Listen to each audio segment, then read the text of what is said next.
¿Alguna vez te preguntaste por qué después de tantos años de entrega hay hijos que no valoran a su madre, incluso cuando ella lo dio todo por ellos?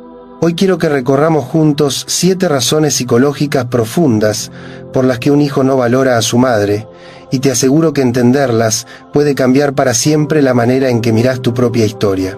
Existe una herida que sangra en silencio. No aparece en una radiografía ni se detecta en un análisis de sangre.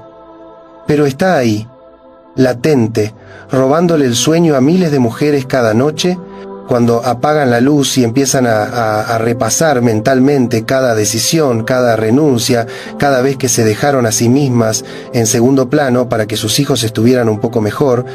Es la herida de la madre que siente que su amor, ese amor que dio sin condiciones, sin facturas, sin pedir nada a cambio, no es visto, no es reconocido, no es valorado, no porque el hijo sea malo, sino porque en algún punto de la historia algo se quebró en el vínculo, aunque nadie se haya dado cuenta del momento exacto. Durante décadas de trabajo clínico he escuchado el llanto contenido de muchas madres, mujeres que se sientan frente a mí y con los ojos llenos de lágrimas me preguntan una y otra vez, ¿qué hice mal? Y entonces comienzan a recorrer mentalmente cada cumpleaños organizado, cada noche en vela al lado de una cama con fiebre, cada sueño personal dejado para después porque primero estaban los hijos. Y sin embargo, hoy se encuentran frente a una distancia fría, a un silencio que duele, a un hijo o una hija que parece vivir en otro planeta emocional. También he hablado con esos hijos. Y lo que descubrí es que la mayoría no tiene la menor idea del dolor que están provocando. No se levantan por la mañana diciendo, voy a herir a mi madre. Están atrapados en sus propias batallas internas, en defensas que construyeron casi sin darse cuenta, en patrones psicológicos que heredaron y repiten sin entenderlos. Con el tiempo entendí algo importante. Detrás de esa aparente falta de valoración, no hay una única causa. No se explica por una sola escena ni por un solo conflicto. Hay dinámicas psicológicas, neurológicas, vinculares y también culturales que se entrelazan y arman una especie de laberinto emocional. Y muchas veces, en ese laberinto, la madre queda sola, culpándose por todo. Hoy quiero compartirte 7 de esas razones psicológicas. No para justificar lo injustificable, no para minimizar tu dolor, sino para que puedas ponerle nombre a lo que te pasa y sobre todo, para que entiendas algo fundamental, que lo que estás viviendo no es un veredicto sobre tu valor como madre. La primera razón tiene que ver con cómo funciona nuestro cerebro. En neurociencia se habla de algo que podríamos llamar la paradoja de la familiaridad. Nuestro cerebro es una máquina de supervivencia diseñada para detectar cambios, peligros, oportunidades. Si se quedara detenidamente observando todo lo que es constante y estable, colapsaría. Por eso tiende a apagar de la conciencia aquello que siempre está, lo familiar, lo seguro, lo que no cambia. Cuando alguien o algo está siempre disponible, siempre presente, siempre ahí, el cerebro lo registra como paisaje, como el aire. Y nadie se pasa el día agradeciendo el aire que respira. Solo pensamos en el aire cuando falta. Con las madres muchas veces sucede lo mismo. Una presencia estable, constante, que nunca se va, que siempre está, queda invisibilizada, no porque no importe, sino precisamente porque es incuestionable. No es que tu hijo se siente a decidir, no voy a valorar a mi mamá. Es un automatismo neurológico, el cerebro da por sentado aquello sobre lo que siente que siempre puede contar. Y eso duele muchísimo, porque el amor más incondicional se convierte paradójicamente en lo menos registrado. La segunda razón tiene que ver con un proceso indispensable para la salud psicológica de cualquier ser humano: la individuación. Es el proceso mediante el cual un hijo deja de ser simplemente una extensión de sus padres y se convierte en alguien separado, con sus propios deseos, sus propios valores, su propia mirada del mundo. Para individuarse, un hijo necesita tomar distancia emocional de sus figuras parentales. De algún modo necesita rebelarse contra ellas, discutir sus ideas, cuestionar su influencia. No lo hace porque la madre no valga, ni porque el amor haya sido insuficiente. Lo hace porque necesita poder decir, yo soy yo. No soy una copia de mi mamá. Tengo derecho a mi propia vida. Este proceso muchas veces se vive por la madre como un rechazo devastador, Donde el hijo intenta separarse, la madre siente abandono. Donde el hijo discute, la madre escucha ingratitud. Donde el hijo pide espacio, la madre siente que pierden el vínculo. Y el dolor es real, claro que sí. Pero muchas veces no se trata de falta de amor, sino de un paso doloroso pero necesario hacia la madurez.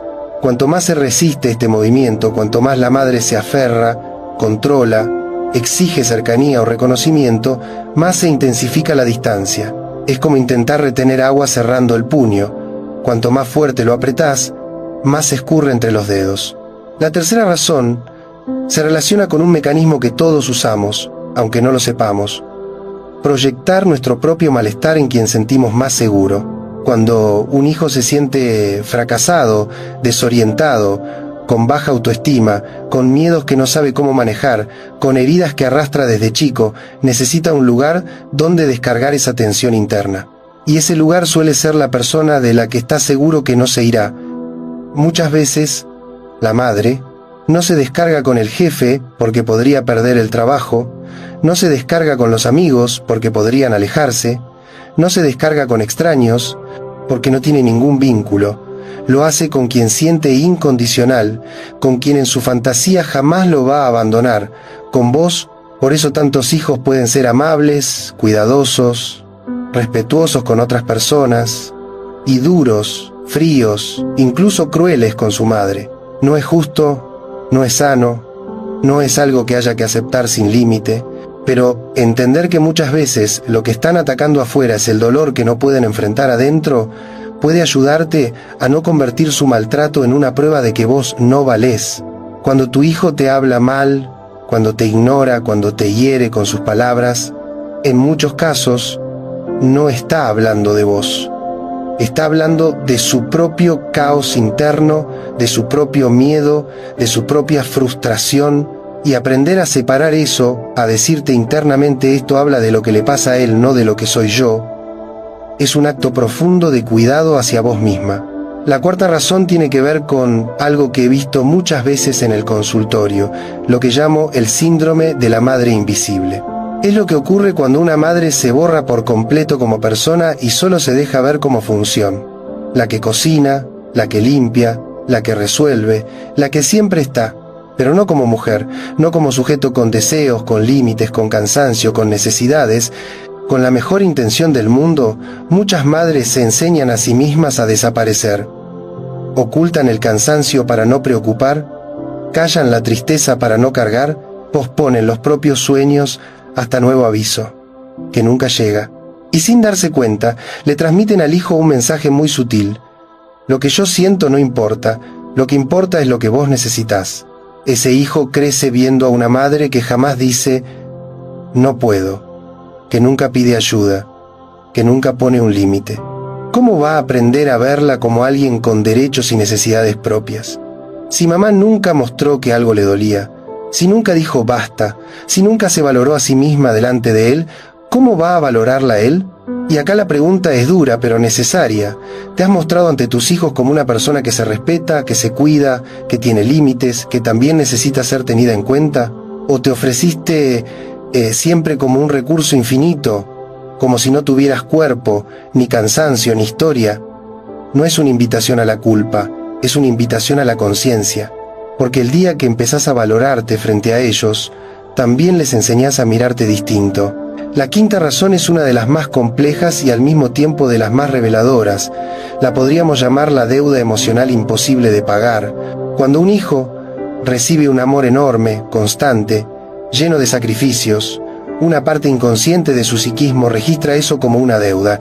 Nunca voy a poder devolver todo lo que mi madre hizo por mí. Cuando una deuda se siente tan grande que parece imposible de saldar, muchas personas reaccionan minimizando lo que recibieron, no por maldad, sino por defensa. Si yo reconociera en toda su magnitud lo que mi madre hizo por mí, podría sentir una culpa abrumadora, una exigencia de reciprocidad que no sé cómo afrontar. Entonces, en lugar de agradecer profundamente, a veces la mente prefiere negar, restar importancia, decirse, tampoco fue para tanto, cualquier madre habría hecho lo mismo. Si además en algún momento escuchó frases como, después de todo lo que hice por vos, o mirá cómo me pagás, esa sensación de deuda se hace insoportable. El amor deja de vivirse como vínculo y comienza a vivirse como obligación. Y la obligación, en lugar de acercar, aleja.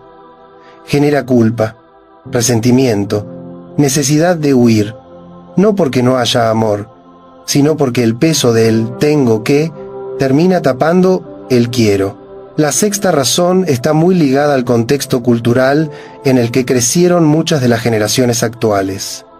Tus hijos, según su edad, probablemente hayan crecido en un mundo de gratificación instantánea. Todo llega rápido: información, entretenimiento, vínculos. Un clic, un mensaje, un like. El cerebro se acostumbra a la novedad constante, al estímulo que cambia todo el tiempo. En ese escenario, el amor materno, que es estable, repetitivo, previsible, no genera el mismo impacto que algo nuevo y brillante. Es una melodía suave en medio de un mundo lleno de fuegos artificiales. No compite en términos de excitación inmediata. Eso no significa que no importe, pero sí explica por qué. Desde un cerebro entrenado para buscar lo intenso y lo urgente, esa presencia serena queda muchas veces fuera de foco. A eso se suma otra cuestión. Vivimos en una cultura que ha puesto el énfasis casi absoluto en el yo, en la autorrealización personal, en el primero yo, después yo y finalmente yo. Cuidarse a uno mismo es importante, por supuesto. Pero cuando el cuidado propio se convierte en un valor que está por encima de cualquier otro, el compromiso, el lazo, la responsabilidad afectiva empiezan a vivirse como amenazas. En ese contexto, para muchos hijos atender a una madre que envejece, que necesita ayuda, que se enferma, puede vivirse casi como una traición a su propio proyecto de vida. No debería ser así, pero pasa, y no porque vos no valgas, sino porque el sistema de valores en el que crecieron les enseñó que el sacrificio por otro es sospechoso, que poner al otro primero es perder. Y llegamos finalmente a la séptima razón, la más difícil de mirar, pero también la más transformadora cuando nos animamos a hacerlo de verdad: la herida de la madre herida. Antes de ser madres, fuimos hijas, y muchas mujeres que hoy se sienten no valoradas por sus hijos cargan desde hace años con la experiencia de no haberse sentido valoradas por sus propios padres, de no haberse sentido vistas, ni escuchadas, ni reconocidas en su infancia. Crecieron sintiéndose poco importantes, poco suficientes, poco queribles. Cuando una mujer así se convierte en madre, suele volcarse en sus hijos con una intensidad que va más allá del amor sano. No solo ama, también intenta reparar, a través de sus hijos, el vacío que trae desde atrás. Da y da y da, esperando inconscientemente que algún día ese hijo le devuelva, bajo la forma de admiración, gratitud, presencia, aquello que ella nunca recibió de sus propios padres. Sin darse cuenta, su identidad entera comienza a girar alrededor del rol materno. Soy madre, más que soy persona. Y cuando los hijos crecen y hacen lo que tienen que hacer, buscar su propia vida, armar sus vínculos, irse de casa, tomar decisiones con las que no siempre estamos de acuerdo, esa mujer no siente solo tristeza, siente que se queda sin razón de ser. Siente que, si sus hijos no la necesitan, ella deja de tener valor. Los hijos perciben esa necesidad invisible. Los chicos, desde muy pequeños, tienen una sensibilidad enorme para detectar cuando un adulto necesita algo de ellos más allá de lo que un hijo debería dar.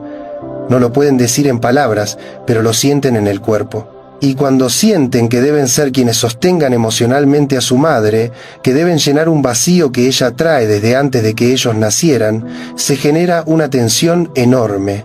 Una parte del hijo quiere ser ese hijo perfecto que calma el dolor de mamá, pero otra parte, la parte sana, se rebela, porque intuye que esa carga no le corresponde.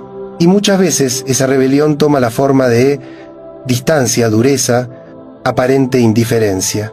No porque no quiera a su madre, sino porque no quiere ser responsable de su felicidad. En lo más profundo, lo que ese hijo está diciendo, aunque no lo pueda formular, es: no puedo ser el remedio de tus heridas, no puedo ser el sentido de tu vida, necesito ser libre para ser yo, no el salvador de tu historia. Y entonces, la pregunta que queda flotando y que puede doler mucho, pero que también puede abrirte una puerta de sanación, es esta: ¿Desde dónde crié a mis hijos? ¿Desde mi plenitud o desde mi carencia? ¿Los amé para que ellos pudieran crecer libres o para que llenaran un vacío que yo ya traía? ¿Los convertí, sin querer, en responsables de mi bienestar? Nadie puede responder estas preguntas por vos. Y no se trata de juzgarte ni de acusarte. Se trata de que dejes de juzgarte injustamente por lo que no te corresponde y empieces a mirar con más claridad lo que sí podés transformar. Porque después de recorrer estas 7 razones, quizás puedas empezar a ver algo distinto, que el hecho de que tu hijo no te valore como vos quisieras, no significa que tu amor haya sido falso, ni que tus sacrificios hayan sido inútiles, ni que hayas fracasado como madre. Significa que hay fuerzas psicológicas en él, en vos, en la cultura, que han interferido en la posibilidad de encontrarse. La buena noticia es que cuando ponemos luz en estos mecanismos, algo empieza a moverse. No te prometo que mañana tu hijo va a llamarte llorando para pedirte perdón. Eso sería una fantasía. Pero sí puedo decirte con honestidad que entender lo que pasa puede liberarte de una culpa que no te corresponde y abrir un espacio nuevo, el de empezar a valorarte vos, incluso cuando ellos todavía no pueden hacerlo. Porque a veces, el primer paso para que un hijo pueda ver a su madre es que esa madre se anime a mirarse a sí misma con la ternura, el respeto y la dignidad que siempre estuvo dispuesta a darle a los demás.